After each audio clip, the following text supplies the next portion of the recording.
अस्सलाम वालेकुम, मैं हूं तैमूर उमर गोंदल और आप देख रहे हैं CSS PMS गाइड। व्यूअर्स, जिस तरह हमने पहले लेक्चर सीरीज स्टार्ट की थी और उसमें पाकिस्तान स्टडीज़ के हवाले से 15 लेक्चर्स हो चुके हैं और उम्मीद करता हूं कि आपने वो 15 लेक्चर्स अच्छी तरह नोट डाउन भी कर लिए होंगे, लिख लिए होंगे और साथ साथ आपने प्रिपेयर भी कर लिए होंगे। वो जितने भी लेक्चर्स थे वो जित जो भी टेस्ट होगा, अगर लेक्चरर पाकिस्तान स्टडीज़ कर लें या PMS या PPSC का कोई वन पेपर एग्ज़ाम, FPSC का कोई वन पेपर एग्ज़ाम, तो उन लेक्चर्स में से 80 to 90% पोर्शन उस पाकिस्तान स्टडीज़ का जो होगा वो उन लेक्चर्स में से होगा। उससे ज़्यादा भी हो सकता है।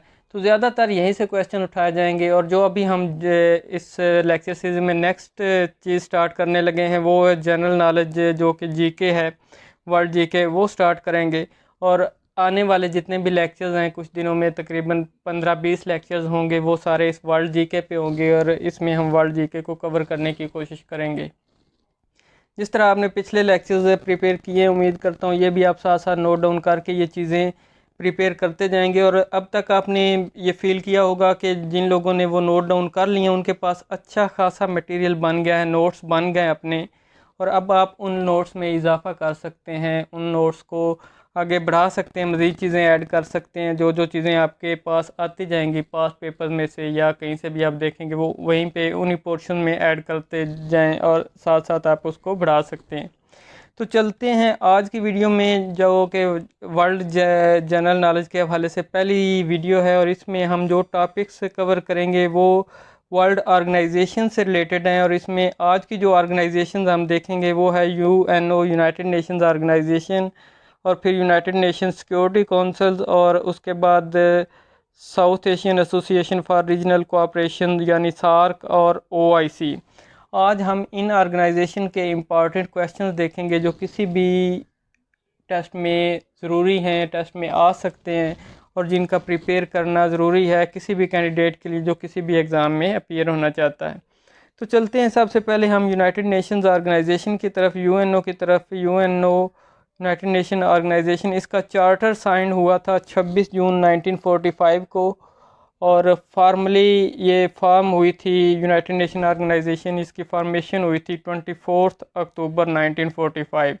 ये 24 अक्टूबर ही UNO डे के तौर पे भी सेलिब्रेट किया जाता है और 24 अक्टूबर इसीलिए UNO डे के तौर पर सेलिब्रेट किया जाता है क्योंकि उस दिन 24 अक्टूबर 1945 को UNO फॉर्म हुई। UNO का name United Nations organisation suggest किया था फ्रैंकलिन डिलानो रोजवेल्ट ने, जो कि प्रेसिडेंट थे यूनाइटेड स्टेट्स के। और ये वाहिद शख्सियत है फ्रैंकलिन डिलानो रोजवेल्ट जो कि 4 दफ़ा प्रेसिडेंट मुंतखब हुए हैं USA के। सबसे ज़्यादा ये मुंतखब हुए हैं और 4 टर्म में इनकी असैसिनेशन हो गई थी। और ये जो 2 टर्म वाली है लिमिट, ये 1950 के बाद अमेंडमेंट आई थी, उसके तहत ये अमेंड किया था जब 2 टर्म लिमिट लगाई थी प्रेसिडेंट के लिए। UNO का सेक्रेटेरिएट न्यूयॉर्क सिटी में है और इसके टोटल मेंबर्स हैं 193। इसके ऑब्जर्वर 2 हैं, होली सी और पैलेस्टीन, ये 2 ऑब्जर्वर हैं। ये क्वेश्चन आ सकता है कौन कौन से ऑब्जर्वर हैं, तो वो भी आपको पता होना चाहिए, होली सी और पैलेस्टीन है। इसके 6 आर्गन्स हैं जिसमें जनरल असम्बली है, यूनाइटेड नेशन सिक्योरिटी काउंसिल है, इकनॉमिक एंड सोशल काउंसिल है, UN ट्रस्टीशिप काउंसिल है और इंटरनेशनल कोर्ट ऑफ जस्टिस है और सेक्रेटेरिएट है।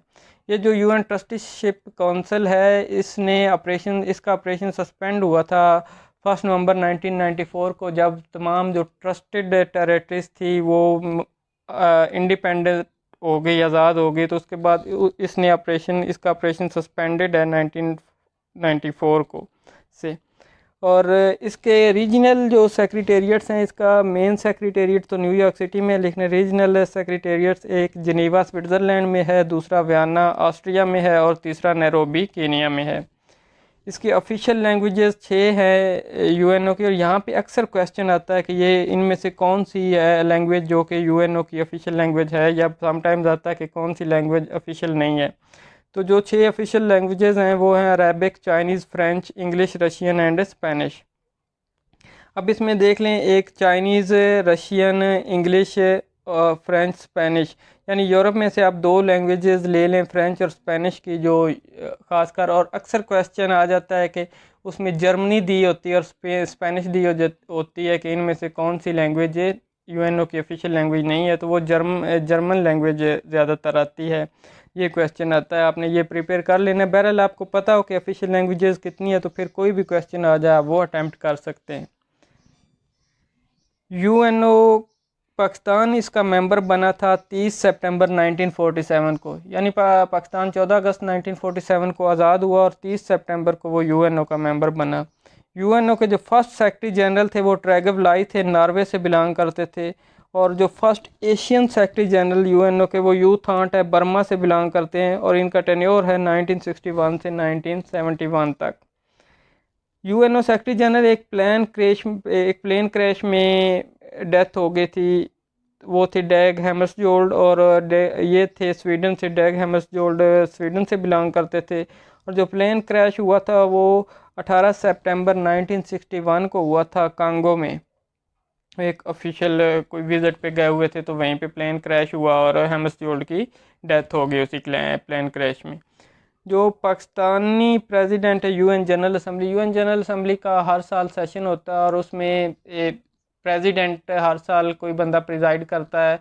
तो जो पाकिस्तानी पर्सन है जिसने यूएन जनरल असेंबली को प्रिजाइड किया वो सर मोहम्मद ज़फ़रुल्लाह खान थे। 1962 में उन्होंने प्रिजाइड किया और अभी तक एक सर ज़फ़रुल्लाह खान साहब ही हैं जो पाकिस्तान की तरफ से जिन्होंने जनरल असेंबली को प्रिजाइड किया। उसके बाद कोई पाकिस्तानी प्रेसिडेंट नहीं बना यूएनओ जनरल असेंबली का।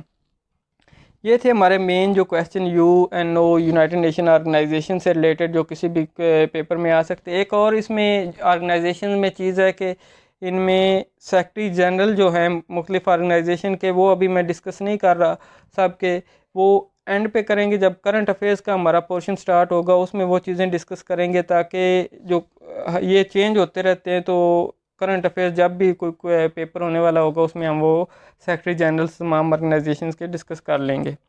अब चलते हैं यूनाइटेड नेशन सिक्योरिटी काउंसिल। इसका भी सेक्रेटेरिएट सेम है क्योंकि ये ऑर्गन है उसका यूएनओ का और इसका सेक्रेटरी जनरल न्यूयॉर्क सिटी में ही है और इसके 5 परमानेंट मेंबर्स हैं जो कि हैं चाइना, फ्रांस, रशिया, यूके और यूएसए। ये 5 परमानेंट मेंबर हैं, इनके पास वीटो पावर भी है। इसके अलावा 10 मेंबर्स हैं जो कि 2 साल के लिए इलेक्ट होते हैं, नॉन परमानेंट मेंबर। ये हर साल 5 मेंबर इलेक्ट होते हैं और 5 मेंबर्स रिटायर हो जाते हैं। तो ये 10 मेंबर ये भी हम करंट अफेयर्स में डिस्कस करेंगे कि अभी कौन कौन से मेंबर्स हैं या आगे कौन इलेक्ट हो गए हैं या कौन हो रहे हैं, ताकि वो करंट अफेयर्स में पोर्शन आ जाए क्योंकि ये भी चीज़ें चेंज होती रहती हैं।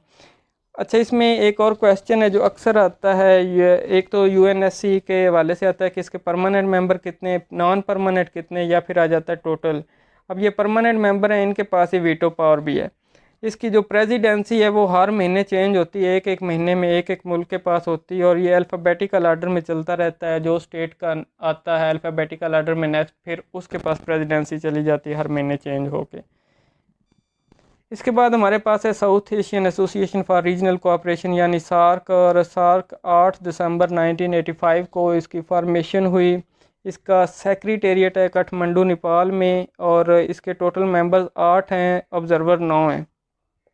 अब इसके पहले 7 मेंबर थे, बाद में अफ़गानिस्तान के मेंबर बनने से ये 8 मेंबर हो गए, जिसमें पाकिस्तान है, इंडिया है, बांग्लादेश है, श्रीलंका, नेपाल, भूटान, मालदीव और 8वां हमारे पास है अफ़गानिस्तान। इसका सेक्रेटेरिएट ढाका में, काठमांडू में, और इसकी जो फर्स्ट मीटिंग हुई थी वो ढाका में हुई थी 7-8 दिसंबर 1985 को। और ऑब्ज़र्वर इसके जिस तरह बताया वो 9 ऑब्ज़र्वर हैं। ये हमारी सार्क से रिलेटेड जो इम्पॉर्टेंट क्वेश्चन है जो आ सकते हैं। और इसके बाद हमारे पास जो नेक्स्ट है वो है organisation of Islamic cooperation, OIC। OIC form हुई 25 सितंबर 1969 को और इसका जो सेक्रेटेरिएट है वो जद्दा सऊदी अरेबिया में है। और जो पहला इस्लामिक समिट हुआ था वो 22 से 25 सितंबर 1969 को हुआ था रबात, मोरक्को में। मराकश में ये हुआ था समिट, जहाँ पे इसकी फॉर्मेशन भी हुई थी 25 सितंबर को और इसका सेक्रेटेरिएट जद्दा सऊदी अरेबिया में। इसके टोटल मेंबर्स 57 हैं जो कि क्वेश्चन आता है। ये सारे क्वेश्चन इंपॉर्टेंट है जो ऊपर डिस्कस हुए हैं। इसका नेम चेंज हुआ था 28 जून 2011 को, यानी 28 जून 2011 को इसका नाम ऑर्गेनाइजेशन ऑफ इस्लामिक कोऑपरेशन कर दिया गया, जो कि पहले इसका नाम था ऑर्गेनाइजेशन ऑफ इस्लामिक कॉन्फ्रेंस। ये अस्ताना में हुआ था, जो काउंसिल थी फॉरेन मिनिस्टर्स की, उसमें ये नेम चेंज हुआ था। और इसमें जो पाकिस्तानी पर्सन है जो सेक्रेटरी जनरल रहा है OIC का, वो सैयद शरीफुद्दीन पीरज़ादा है, जो कि वाहिद पाकिस्तानी जो कि सेक्रेटरी जनरल रहा है OIC का। तो ये थे हमारे क्वेश्चन OIC से रिलेटेड, जो कि हमारे आज के टॉपिक में एक मेन चीज़ें थी जो कि हमने करनी थी। अब नेक्स्ट हम देखेंगे, नेक्स्ट वीडियो में हमारे पास जो भी टॉपिक्स आएंगे वो करेंगे। उम्मीद करता हूँ कि आप ये क्वेश्चन नोट डाउन कर लेंगे और इनको अच्छी तरह से प्रिपेयर कर लेंगे। मज़ीद आपका कोई क्वेश्चन हो तो आप नीचे कमेंट बॉक्स में कमेंट कर सकते हैं, मैं कोशिश करूँगा उनको आंसर करने की। और अगर आपको ये वीडियो पसंद आती है तो वीडियो को लाइक कर दिया करें और कमेंट कर दिया करें, आपको अच्छी लगती है, बुरी लगती है, या कोई जो भी आपका व्यू हो, और इसे दोस्तों के साथ शेयर भी किया करें। मिलते हैं नेक्स्ट वीडियो के साथ, तब तक के लिए स्टे ट्यून्ड। अल्लाह हाफिज़ and thank you for watching the video.